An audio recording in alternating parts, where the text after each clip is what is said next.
Subscribe to Storylab for more stories. Now, let's begin this one. Chapter 1. The Perfect Lie. Marshal Dillon adjusted his tactical vest in the pre-dawn darkness of the Romanian countryside. At 38, he was a ghost in the world of black operations, a man whose very existence was classified, whose missions never made the evening news. 15 years of marriage to Amber had taught him to compartmentalize his two lives. The loving father and husband who helped with homework and grilled weekend steaks, and the elite operative who could eliminate targets with surgical precision. Blackbird to control, he whispered into his comm unit, scanning the abandoned warehouse through his scope. Target acquired. The mission was routine by his standards, extracting a defected Russian scientist before enemy agents could reclaim him. Marshal had done this dance dozens of times. What made this different was the timing. He'd promised his 14-year-old daughter Emma he'd be home for her science fair presentation. She was presenting on forensic analysis, inspired by her father's mysterious consulting work for the government. Amber had been strange lately, distant, secretive phone calls, unexplained absences. Marshal's instincts, honed by years of detecting deception in hostile territories, sensed something amiss. But he trusted her. After 15 years of marriage, through deployments and dangerous missions, she'd been his anchor, the mother of his child, his everything. His phone buzzed with a text from Amber. "Miss you. Emma's practicing her presentation. She's so excited for you to see it. Love you." Marshal smiled grimly. 3 more hours, and he'd be wheels up, heading home to his girls. He'd been away for 2 weeks on this operation, and the familiar ache of missing his family gnawed at him. Emma had grown so much in those 2 weeks. Amber's daily photos showed a young woman emerging from the little girl he remembered. The warehouse entry went smoothly. Dr. Petrov was secured, the extraction clean. Marshal allowed himself to think about Emma's excited face when he walked through the door tomorrow evening, still 12 hours ahead of schedule. He never imagined that by then, his entire world would be ash. Chapter 2. When Heaven Burns. The call came as Marshal was boarding the military transport in Bucharest. "Is this Marshal Dillon?" The voice was official, strained. "Who's asking?" Marshal stepped away from the other passengers, his operational instincts immediately alert. "This is Fire Marshal Claude Donnelly, Riverside County Fire Department. Sir, I need to inform you that there's been a fire at your residence on Maple Creek Road." The world tilted. Marshal gripped the phone tighter. "My family. Your wife got out safely, sir." However, the Marshal paused, and in that silence, Marshal heard his life fracturing. "Your daughter was trapped in her bedroom. The door was locked from the outside." "Locked?" The word came out as a growl. "What do you mean locked?" "Sir, I need you to know, your daughter is alive. The fire department got her out through the window. She's at Riverside General with smoke inhalation and minor burns. She's conscious and asking for you." Relief and rage warred in Marshal's chest. Emma was alive, but locked in her room during a fire? "Marshal Donnelly, I need you to tell me exactly what happened." "The fire started around 11 p.m. Your wife called in, says she woke up to smoke and flames. She said she couldn't get to your daughter's room because of the fire. But sir," another pause. "When we arrived, the door to your daughter's room was secured with a padlock on the outside." A padlock on the outside. The implications hit Marshal like a sledgehammer to the chest. "Sir, are you there?" Marshal found his voice, though it sounded like gravel. "I'm coming home. Don't let anyone near my daughter except hospital staff. And Marshal Donnelly, I want that house treated as a crime scene." "Already done, sir. There are irregularities we need to discuss." Marshal ended the call and approached the pilot. "Change of plans. I need to get to California. Now." As the plane banked toward the United States, Marshal's mind raced through possibilities, each darker than the last. Amber couldn't hurt Emma. But the evidence was damning. A locked door. From the outside, his secure phone buzzed with another call from an unlisted number. "Sir, this is Detective Derek Simpson, Riverside County Sheriff. I understand you're Emma Dillon's father." "That's right. Sir, I need to inform you that we're treating this as an attempted murder investigation." "And sir," the detective's voice carried a weight that made Marshal's blood run cold. "We have your wife's 911 call recorded. At the end, she apparently thought she'd hung up, but the line stayed open. She was heard saying to someone, and I quote, "Damn it, the room was supposed to collapse. How is she alive?" The phone slipped from Marshal's fingers. Around him, the plane's engines hummed, but all he could hear was the sound of his heart breaking and his fury being born. Amber had tried to murder their daughter, and she'd done it thinking he was safely on another continent. Chapter 3. Truth in Ashes. Marshal arrived at Riverside General at 6 a.m., having caught a military flight that broke several aviation regulations. Emma was asleep when he entered her room, her face pale against the white pillows, oxygen cannula in her nose. Her left arm was bandaged, and the smell of smoke still clung to her hair. She opened her eyes as he approached, and her face crumpled with relief. "Daddy, I'm here, sweetheart. I'm here." Marshal gathered her carefully, mindful of her injuries. "Tell me what happened." Emma's voice was hoarse from smoke inhalation. "I was in my room doing homework. Mom came in around 10:30 and said goodnight, but then I heard this weird clicking sound from outside my door. I tried to open it, but it wouldn't budge. Then I smelled smoke." "What kind of clicking sound? Like when you put a lock on something?" "Daddy, I was so scared. The smoke was getting worse, and I couldn't get out. I had to break my window with my desk chair." Marshal's jaw clenched. His 14-year-old daughter had saved herself because her mother, his wife, had locked her in a burning room. "Where's Mom?" Emma asked. "She's talking to the police." About the fire. Detective Simpson appeared in the doorway. "Mr. Dillon, could we speak privately?" Marshal kissed Emma's forehead. "I'll be right back, sweetheart." "Nurse, don't let anyone in this room except medical staff or myself." In the hallway, Simpson was direct. "Your wife's story doesn't match the evidence. She claims she woke up to smoke and couldn't reach Emma's room because of the fire pattern. But the fire started in the kitchen, accelerant was used, and spread in a very specific pattern that avoided the main hallway until after 11:45 p.m. Meaning someone who knew the house layout very well set this fire to trap your daughter while giving the arsonist time to escape. The padlock on Emma's door was new. We found a receipt in your wife's car. Purchased yesterday." Marshal felt his operational mind clicking into gear, pushing aside the emotional devastation. "What about the phone call? We have it recorded. After she thought she hung up, your wife was heard arguing with a male voice. She said, 'Damn it, the room was supposed to collapse. How is she alive?' The male voice responded, 'You said you checked the weight-bearing beam.' Then she said, 'We can't wait anymore. He'll be back tomorrow night.'" A male voice. Marshal's hands clenched into fists. "Any idea who?" "Working on it. Voice analysis is running. But Mr. Dillon, there's something else. Your wife took out a significant life insurance policy on Emma 6 months ago. $2 million.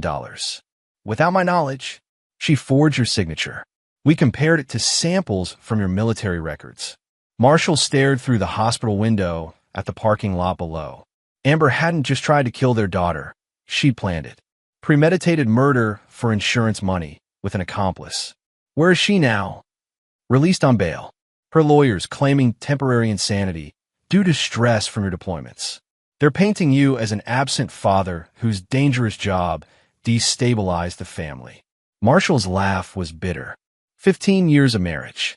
I trusted her with my life, with my daughter's life. He turned to face Simpson. "Detective, I need you to understand something. I've spent 15 years hunting predators in the darkest corners of the world. My wife just became one of them. Mr. Dillon, let the law handle this." Marshal's eyes went cold. "The law gave her bail after she tried to murder a child. My child." He headed back toward Emma's room. "I'm taking my daughter somewhere safe. If you need me, you know how to reach me." As he walked away, Simpson called after him. "Mr. Dillon, don't do anything you'll regret." Marshal paused without turning. "Detective, I don't regret anything I've ever done. And I'm not about to start." Chapter 4. Ghosts and Revelations. Marshal moved Emma to a secure medical facility 300 miles away, using connections from his classified world. Dr. Carrie Acevedo, a former military physician who treated special operations personnel, agreed to continue Emma's care while keeping her location classified. "Daddy, why can't I go home?" Emma asked as they settled into the private room overlooking a peaceful valley. Marshall sat beside her bed, choosing his words carefully. "Because the house was damaged in the fire, and I want to make sure you're completely safe while you recover." "But where's Mom? She hasn't even called." The innocent trust in his daughter's eyes nearly broke him. How could he tell her that her mother had tried to murder her? How could he explain that the woman who'd read her bedtime stories and bandaged scraped knees had locked her in a burning room? "Mom's dealing with the police and insurance. She'll call when things settle down." But Marshall knew Amber wouldn't call. She thought Emma was dead. His secure phone buzzed with a message from Rex Stratton, his handler at the agency. Heard about the fire. Taking personal leave approved indefinitely. Oh, well, Blackbird. The agency knew. They also knew what he was capable of when someone threatened his family. That evening, Marshall activated networks he'd cultivated over 15 years of operations. Within hours, he had surveillance on Amber and a complete financial workup. What he discovered made his blood boil. For 8 months, Amber had been siphoning money from their accounts, 50,000 total. She'd opened credit cards in both their names, maxing them out on luxury purchases. Designer clothes, expensive jewelry, weekend trips to places she'd told him were girls' getaways with her sister Lorna. But Lorna Ford had moved to Portland 2 years ago and hadn't seen Amber in 6 months. Marshall's laptop pinged with an encrypted message from Owen Berg, a surveillance specialist he'd worked with in Kosovo. The message contained a single video file. Security camera footage from the Riverside Heights Hotel, dated 3 weeks ago. Amber walking into the lobby at 2 p.m. on a Tuesday. She'd told Marshall she was attending a PDA meeting. She wasn't alone. The man with her was tall, athletic, with dark hair and an easy smile. He had his hand on the small of her back as they approached the elevator, the intimate gesture of lovers. Marshall's trained eye caught details. Expensive watch, tailored clothes, confident posture. This wasn't some random affair. This was someone with money and status. Marshall froze the frame and sent it to Owen with a message. "ID this man. Full background. High priority." The response came back in 20 minutes. Byron Knox, 41, CEO of Knox Development Corporation. Net worth approximately $15 million. Recently divorced, no children. Known for luxury real estate developments and high-stakes investments. Clean record, but rumored connections to offshore accounts and questionable business partners. Byron Knox, the voice on the recording. The man who'd helped plan his daughter's murder. Marshall studied Knox's photograph. Handsome, privileged, the kind of man who thought money could buy anything, including a married woman's loyalty, including a child's death. His phone rang. Owen's voice was tight with urgency. "Marshall, there's more. Knox owns the insurance company that issued the policy on Emma. He also owns the construction company that was supposed to inspect your house last month, right before your deployment." The pieces fell into place with crystalline clarity. Knox had used his construction company to assess the house's structural weaknesses.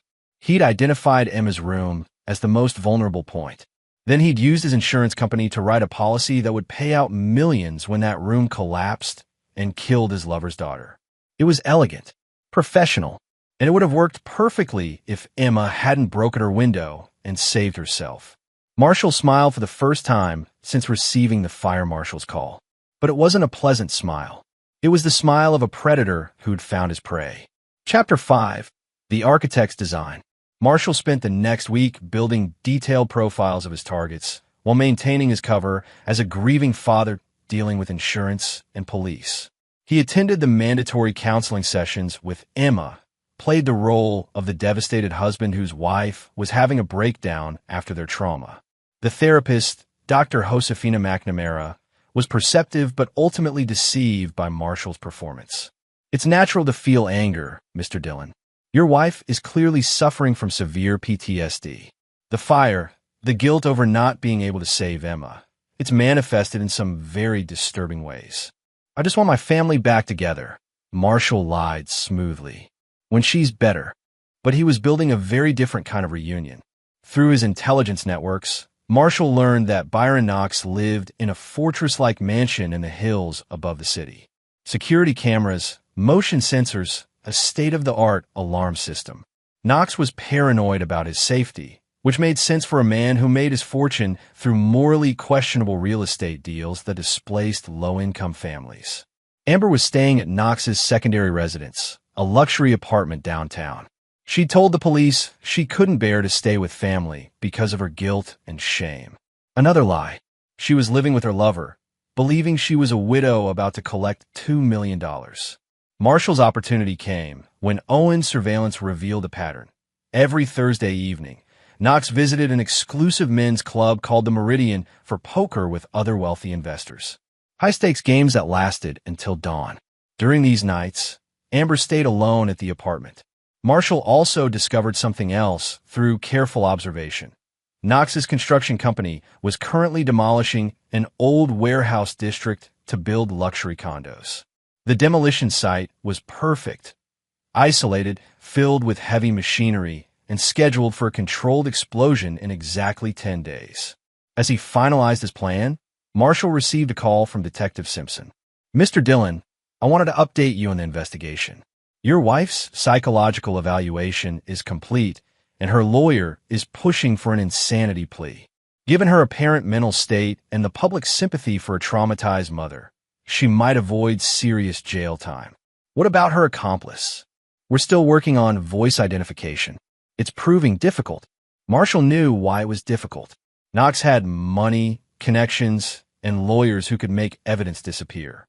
The system that was supposed to protect his daughter was about to fail her completely. "Detective, what would happen if this voice identification never comes through?"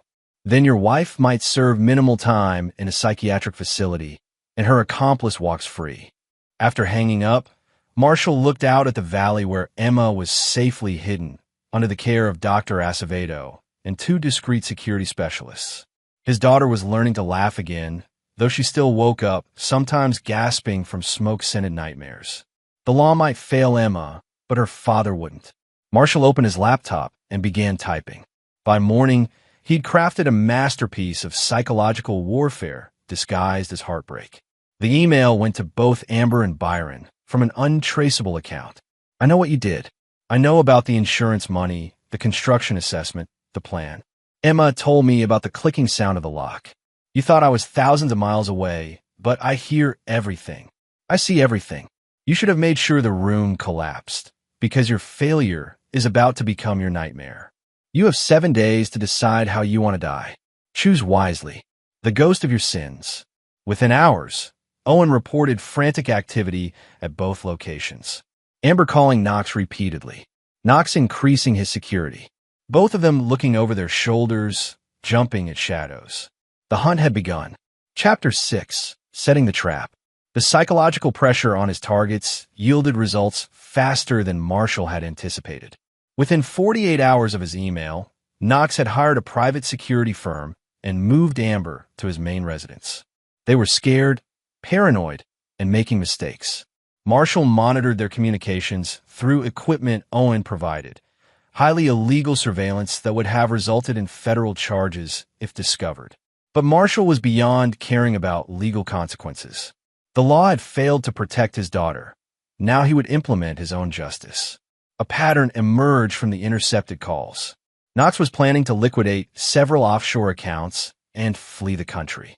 He'd purchased false identities for both himself and Amber through contacts in his shadier business dealings.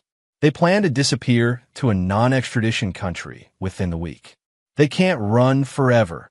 Amber's voice crackled through the surveillance feed. "What if he follows us?"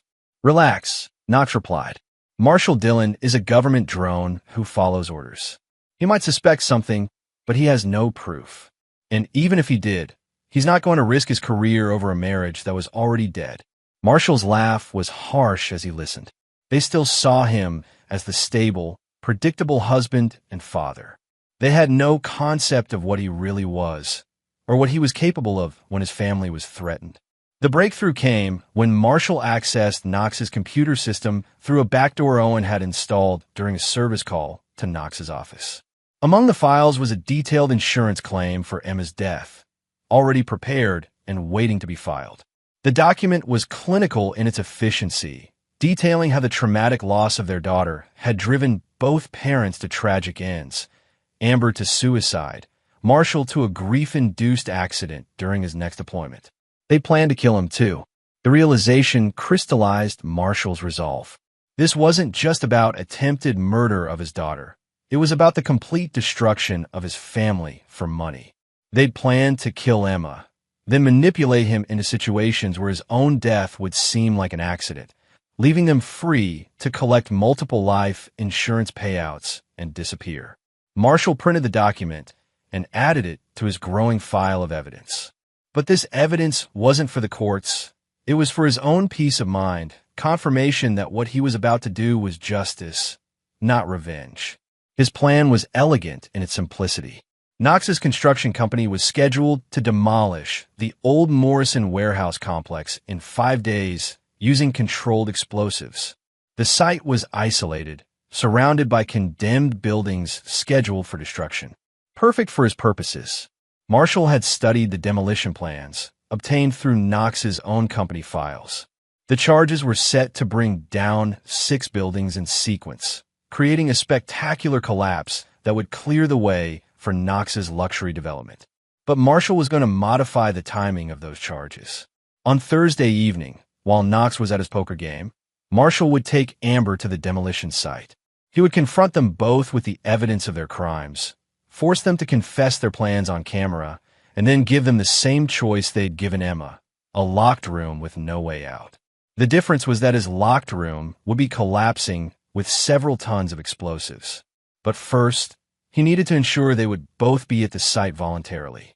For that, he needed to use their own greed against them. Marshal composed another message, this time from a fake FBI account that would appear legitimate enough to panic them. Byron Knox and Amber Dillon are persons of interest in an ongoing federal investigation into insurance fraud and attempted murder. Assets have been frozen pending investigation. Surrender yourselves to federal custody within 72 hours or face additional charges of flight to avoid prosecution. The message included enough real details about their crimes to seem authentic, but also contained a crucial piece of false information, that Emma had died from her injuries and they were now facing capital murder charges. The bait was set. Now Marshal just had to wait for them to take it. His phone buzzed with a message from Dr. Acevedo. Emma's asking about coming home soon. Her physical recovery is complete, but she misses her normal life. How should I respond? Marshal looked out at the setting sun, painting the valley in shades of gold and red. Soon, Emma would be safe to come home. Soon, the monsters who tried to destroy her would face judgment. He typed back, "Tell her that Daddy is taking care of the bad people who hurt our family. Tell her that very soon, we'll be home together and no one will ever threaten her again." As night fell, Marshal made his final preparations. Tomorrow would be the last day Byron Knox and Amber Dillon would see the sun. Chapter 7, The Last Confession. The call came at 2 a.m. on Thursday night, exactly as Marshal had predicted. Amber's voice was hysterical through the burner phone she'd used to contact him. "Marshal, thank God you answered. The FBI, they're saying Emma died. They're saying we're wanted for murder. Byron says we have to run, but I can't. I can't live with this." Marshal kept his voice carefully controlled, playing the devastated father who still loved his wife despite everything. "Amber, slow down. Where are you? We're at Byron's place, but we can't stay here. They've frozen all his accounts, and there are federal agents everywhere. Marshal, I need to tell you something." "I'm listening." "The fire, it wasn't an accident. Byron said if we didn't do it, he'd expose some things about your work, classified things that could get you arrested. He said Emma would be better off dead than growing up with a father in prison." The lies came smoothly, painting herself as a victim of Knox's manipulation. Marshal smiled grimly. Even facing federal charges, Amber was trying to manipulate him. She had no idea he knew the truth about their plan, about the insurance money, about their intention to kill him too. "Where do you want to meet?" he asked.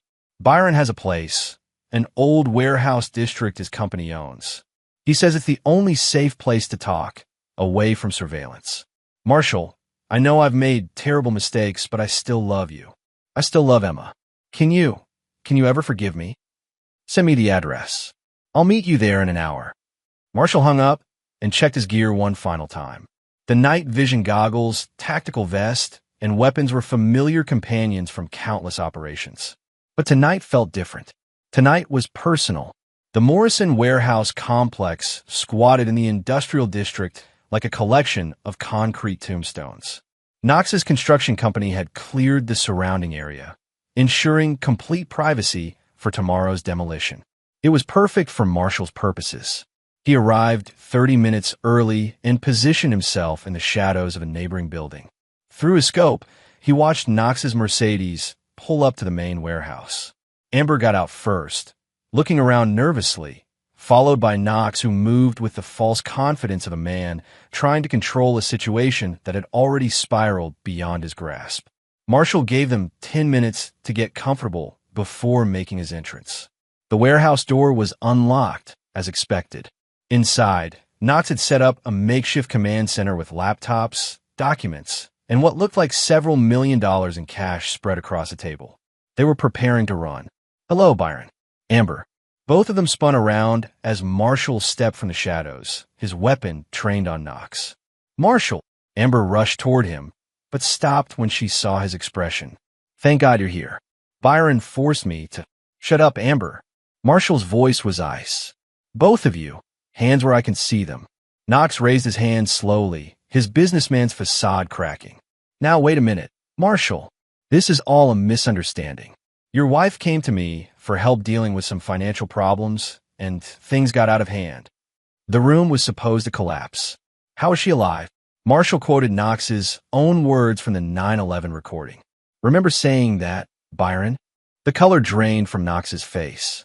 Marshall pulled out a tablet and set on the table. "I want you both to watch something."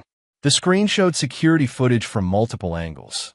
Knox and Amber at the hotel, bank records of the insurance policy, recordings of their phone conversations, and most damning of all, the insurance claim for Emma's death that Knox had prepared in advance.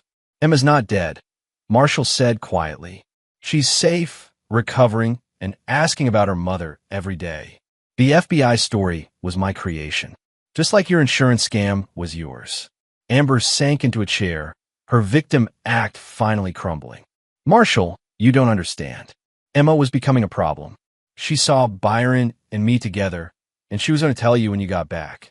We couldn't let her destroy our future." "Your future?"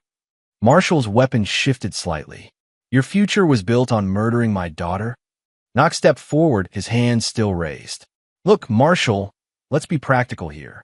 The insurance money, we can split it 3 ways. Emma's alive, so no real harm done. You get your family back. We get enough to disappear. Everyone wins." Marshall stared at him for a long moment. "Byron, do you know what I do for a living? You're some kind of government consultant. I hunt predators.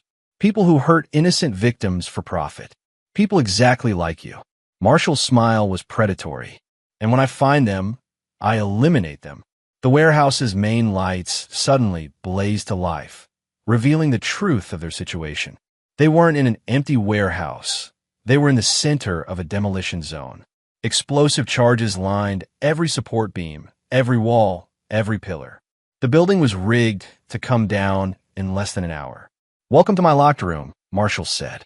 "Just like the one you made for Emma." Chapter 8, Judgment Day. Knox lunged for the nearest exit, but Marshall had disabled all the electronic locks before revealing himself. The warehouse was a steel and concrete prison, and they were trapped inside with enough explosives to level a city block. "You're insane," Knox screamed, pulling frantically at the door. "You can't do this. You're a federal agent." "Former federal agent," Marshall corrected. "I resigned an hour ago. Effective immediately." He showed them his phone, displaying an encrypted message from Rex Stratton. "Resignation accepted. You never existed. Good hunting, ghost." Amber was hyperventilating in her chair. "Marshall, please. I'm sorry. I made a mistake, but I'm still your wife.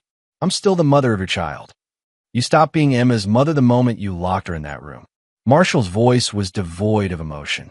"You stopped being my wife the moment you took money to plan her." He set a video camera on the table and pressed record. "You have 30 minutes before these charges detonate. I want you to confess everything on camera. The insurance fraud, the plan to kill Emma, your intention to kill me during my next deployment. All of it. And if we confess, Knox asked, sweat beading on his forehead, then Emma will know the truth about what you did to her. The recording will be found in the rubble, and justice will be served. What about getting out of here? Amber demanded. Marshal's expression didn't change. You didn't give Emma a way out. Why should I give you one? Knox suddenly laughed, a harsh sound in the echoing warehouse. You think you're some kind of avenging angel? You're just a murderer, same as us. No, Marshal said quietly. I'm a father protecting his child. You're parasites who prey on innocence for profit. There's a difference. He gestured to the camera. 28 minutes. Start talking. For the next 20 minutes, Knox and Amber confessed to everything. The months of planning, the insurance policies, the structural assessment of the house, the deliberate targeting of Emma's room. Knox's connections to organized crime figures who had helped him launder money through real estate deals. Amber's complete lack of remorse for attempting to murder her own daughter. The most chilling revelation came when Knox, perhaps hoping to bargain for his life, revealed the full scope of their plan. We were going to kill you too, he said directly to the camera. During your next mission, I have contacts who could arrange an accident in whatever hellhole country they sent you to. Then Amber would be a grieving widow with multiple insurance payouts, and we'd have enough money to disappear forever. Amber nodded frantically. It was Byron's idea. All of it. I just went along because I was scared of what he'd do if I refused. 5 minutes, Marshal announced. Knox suddenly pulled a gun from behind his back, a small pistol he'd hidden in his jacket. I'm not dying in here, Marshal. You're going to disable those charges and let us walk out. Marshal didn't even blink. You're going to shoot me with a .22 caliber target pistol? Byron, I've been shot with actual military weapons. That toy won't even slow me down. Maybe not, but it'll hurt like hell. And I'll keep shooting until you give us the detonation codes. Marshal pulled out a small device and held it up. There are no codes, Byron. This is a dead man's switch. If my heart stops, if I become unconscious, if this device leaves my hand for more than 10 seconds, the charges detonate immediately. The truth hit Knox like a physical blow. You're not planning to leave either. I promised Emma that no one would ever hurt her again. I keep my promises. Amber screamed. You can't. You have a daughter. She needs her father. She needs to be safe. And as long as people like you exist, she'll never be safe. Marshal looked at his watch. 2 minutes. Any last words? Knox fired the pistol, the small bullet striking Marshal in the shoulder. Marshal didn't even flinch. 1 minute. Knox emptied the magazine into Marshal, but the tactical vest absorbed most of the impacts, and Marshal had endured far worse in combat operations. 30 seconds. Amber threw herself at Marshal's feet. Please, I'll do anything. I'll confess to everything. I'll go to prison for life. You should have thought of that before you locked my daughter in a burning room. Marshal closed his eyes and thought of Emma's smile, her excited voice talking about her science fair project, her trust that her father would always protect her. 10 seconds. The explosion was visible from 10 miles away. Chapter 9. Phoenix Rising. 6 months later, Emma Dillon sat in the garden of her new home in Colorado, reading a letter that had arrived that morning. The return address was from a law firm in Switzerland, but she recognized her father's careful handwriting on the envelope. My dearest Emma, the letter began. If you're reading this, then justice has been served, and the people who try to hurt you can never threaten you again. Emma had learned the truth gradually, through gentle conversations with Dr. Acevedo and her new guardian, her father's brother Stuart Dillon, a retired Marine colonel who had moved across the country to care for her. The official story was that Marshal had died in the warehouse explosion while trying to rescue his wife and her lover, a hero's death that matched his hero's life. But Emma was smart, and she'd inherited her father's analytical mind. She knew that heroes didn't accidentally end up in buildings rigged for demolition with the two people who had tried to murder their daughters. The letter continued.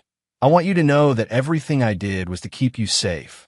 In this world, there are people who will hurt innocents for money, for power, for pleasure. Your mother became one of those people, and I couldn't let her hurt you again.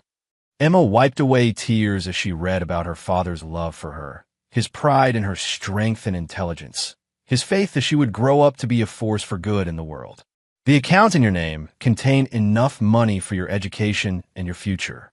It comes from insurance policies they took out on you. Blood money transformed into something that will help you heal and grow. Use it to become everything you want to be. Uncle Stuart will take good care of you. He's a good man, like I try to be. Trust him, learn from him, and remember that having the power to hurt people doesn't mean you should use it unless they threaten the innocent.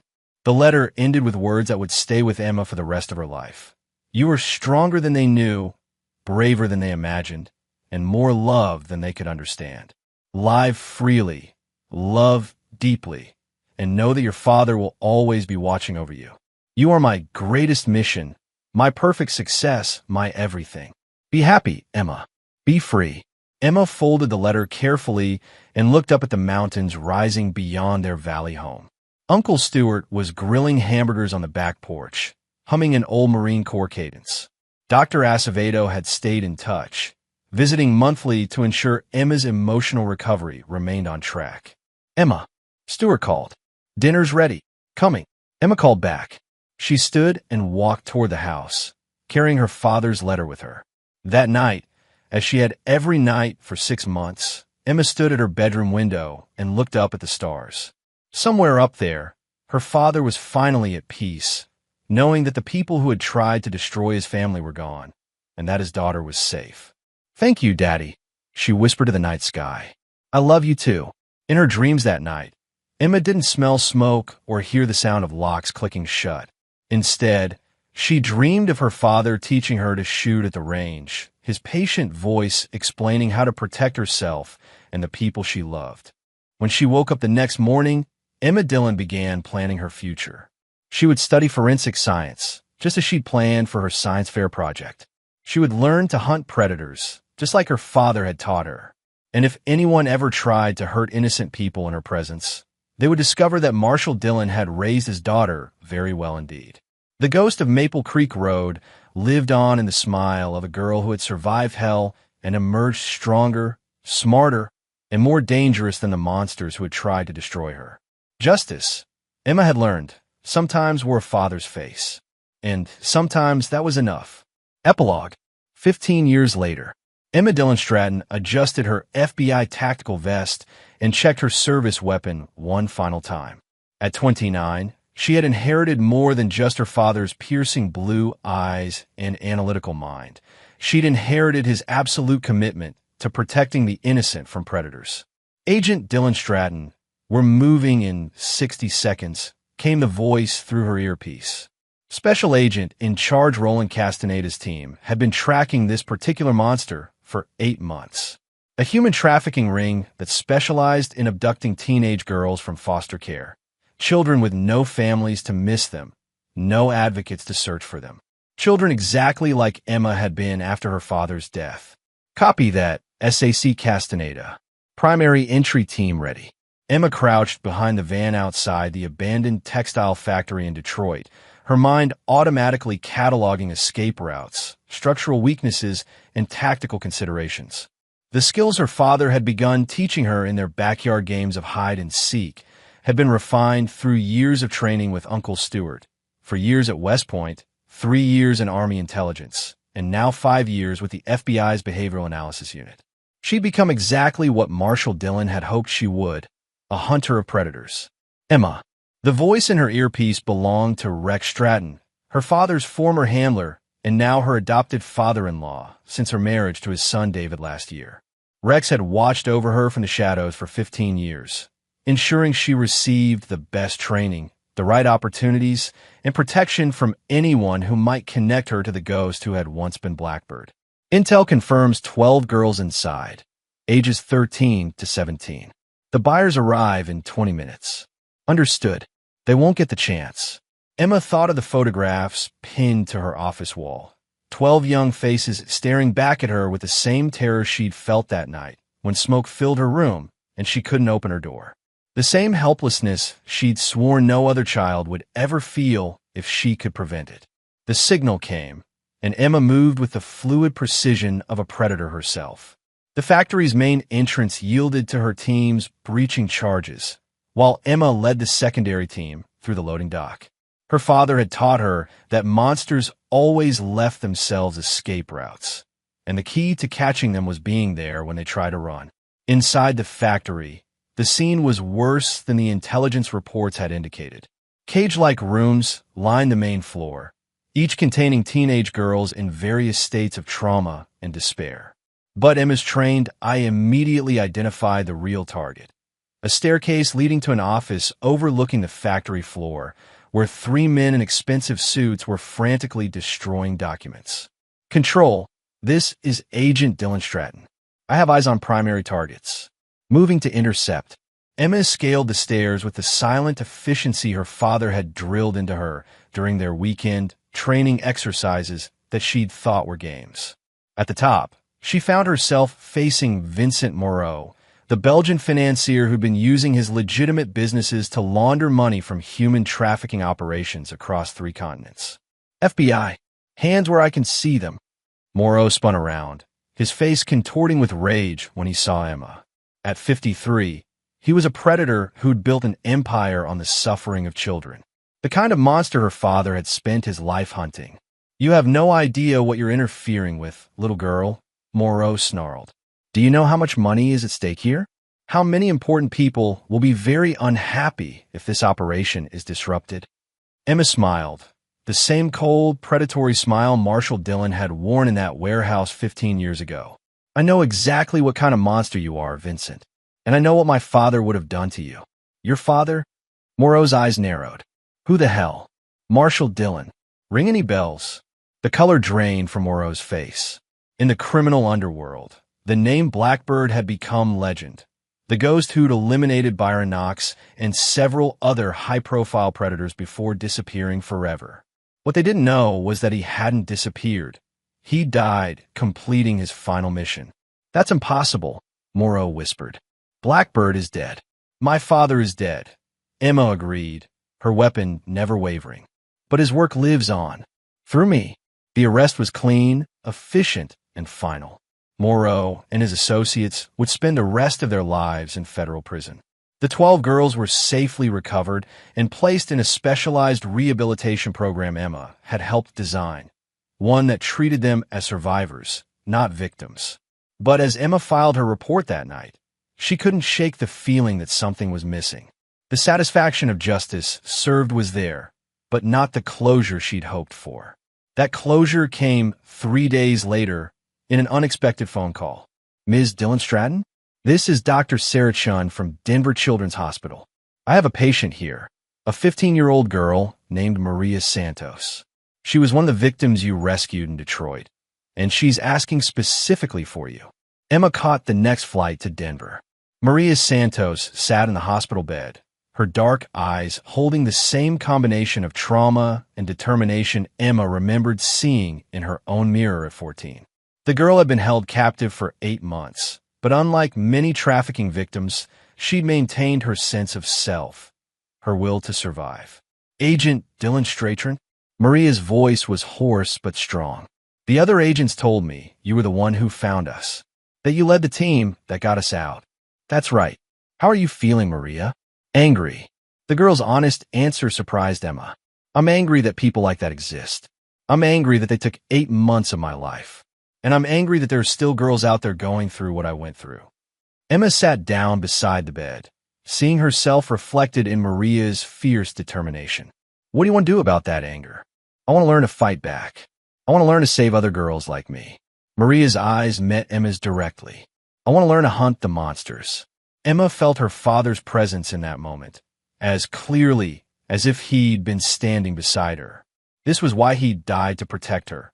Not just so she could survive, but so she could become the guardian others needed. Maria, how would you feel about coming to live with my family for a while? My uncle, he's the one who raised me after my parents died. He's very good at teaching people how to be strong.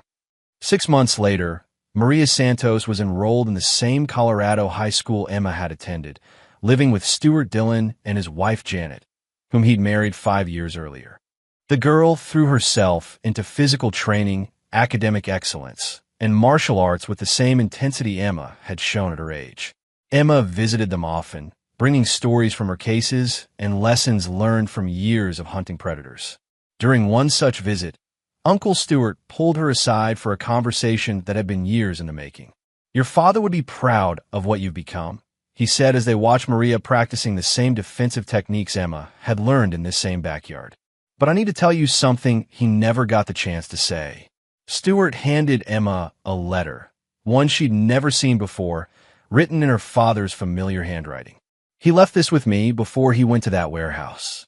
Instructions to give it to you when you were ready to understand what it really meant to be his daughter." Emma's hands trembled as she opened the envelope. "My dearest Emma, if you're reading this, then you've survived not just what your mother and Knox tried to do to you, but you've survived the years of questions and pain that followed. You've become strong enough to hunt predators yourself. I need you to understand something that I couldn't tell you when you were 14. The night I died in that warehouse wasn't just about revenge for what they did to you. It was about ensuring that you would grow up in a world where justice exists, even when the system fails. You have a choice to make now. You can live a normal life, find happiness, start a family, and let other people fight the monsters. There's no shame in that choice. You've already survived more than most people face in a lifetime. Or you can become what I was, a guardian who stands between predators and the innocent. It's a hard path, Emma. It means you'll see the worst of humanity. It means you'll sometimes have to make choices that cost you sleep. It means you'll carry scars that never fully heal. But it also means that somewhere out there, children who would have suffered will be safe because you chose to protect them. The choice is yours, my brilliant daughter. Whatever you decide, know that you are loved beyond measure, and that your father's greatest victory was ensuring you live to make that choice freely. Hunt well, little wolf. The world needs guardians like you. All my love, Dad. P.S. Rex has something that belongs to you. Ask him about the Blackbird files when you're ready to see them." Emma wiped away tears as she finished reading. Looking up, she saw Stuart watching her with understanding in his eyes. "Are you ready to see the Blackbird files?" he asked gently. 3 hours later, Emma sat in a secure facility outside Colorado Springs, surrounded by Rex Stratton and 2 other men she'd never met, but whose faces seemed familiar. The resemblance to her father was unmistakable. These were his former teammates, the shadows who'd worked alongside Blackbird in the world's darkest corners. "Your father was more than just an operative," Rex explained, opening a classified file that contained 15 years of mission reports. "He was the best of us. And before he died, he made us promise something." Owen Berg, now graying but still sharp-eyed, leaned forward. "He made us promise that if you ever chose his path, we'd give you the tools to do it right, to be better than he was." The third man, Claude Donnelly, the same fire marshal who'd called Emma's father that night, spoke quietly. "Marshal saved my life twice in Mogadishu. When I moved to civilian fire investigation, he asked me to watch over you from distance. I've been filing reports on your progress for 15 years. Emma stared at them, understanding dawning. "You've all been watching me. All this time. Protecting you," Rex corrected. "Making sure you had the training, the opportunities, the support you needed to become who you are." Marshal's final mission wasn't just eliminating Knox and your mother. It was ensuring his daughter would be ready to carry on his work if she chose to. Owen opened a second file, this one containing information Emma had never seen. "Your father didn't just hunt random predators, Emma. He specialized in a specific type, organized criminals who trafficked children. He spent 15 years building a network of intelligent sources, safe houses, and financial resources dedicated to one purpose: protecting kids who had no one else to protect them.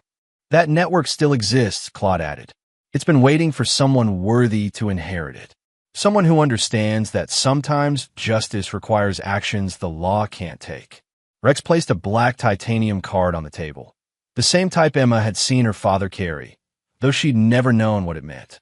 "This is yours if you want it. It gives you access to resources, intelligence, and support that don't officially exist. It also gives you the authority to take actions that technically never happened." Emma picked up the card, feeling its weight. "What are you asking me to do?" "What your father did," Owen said simply. "Hunt the predators who slip through the legal system's cracks. Protect the children who have no one else. Be the guardian that stands in the darkness so others can sleep safely. But, Rex added firmly, only if you choose it freely. Marshal died to give you that choice. We won't take it away from you. Emma thought of Maria Santos, practicing defensive moves in Uncle Stewart's backyard. She thought of the 12 girls they'd rescued from that factory, and the hundreds more still trapped in similar hells around the world. She thought of her father's letter, and his faith that she would grow up to make the right choice. If I say yes, she asked, what's the first mission? Owen smiled, the same predatory expression her father had worn. There's a billionaire tech mogul named Harrison Webb. Officially, he's a philanthropist who donates millions to children's charities. Unofficially, he's using those charities to identify and acquire children for clients who pay very well for very specific services. The FBI knows about him, Claude continued, but he's got enough lawyers and political connections to stay untouchable through legal channels. 3 girls have disappeared from his scholarship programs in the last 6 months. Evidence? Emma asked, her analytical mind already working. Circumstantial but damning, Rex replied. Not enough for a conviction, but more than enough for someone with your father's particular skill set. Emma stood up, sliding the black card into her wallet. When she spoke, her voice carried the same cold certainty that had once terrified Byron Knox and Amber Dillon. Then I guess it's time Harrison Webb met Blackbird's daughter. As she walked out of the facility that night, Emma felt her father's presence one final time, not as grief or loss, but as pride and approval. Marshal Dillon had died to protect his daughter, but his daughter had chosen to live as his successor. The Guardian's legacy would continue. In a small apartment in Portland, Maria Santos completed her college applications, each one focused on criminal justice and forensic science. In 5 years, she would join Emma's team. In 10 years, she would be training the next generation of Guardians. The network Marshal Dillon had died to preserve was growing, evolving, becoming something larger than any one person. It was becoming a promise that somewhere in the darkness, Guardians were watching, waiting, ready to hunt the predators who thought they were untouchable. Emma drove home to her husband David, to the normal life she'd built alongside her shadow work. She would have dinner with him, laugh about their plans for the weekend, maybe discuss starting a family of their own someday. But first, she would plan Harrison Webb's reckoning. After all, she was her father's daughter, and Blackbird's legacy was just beginning.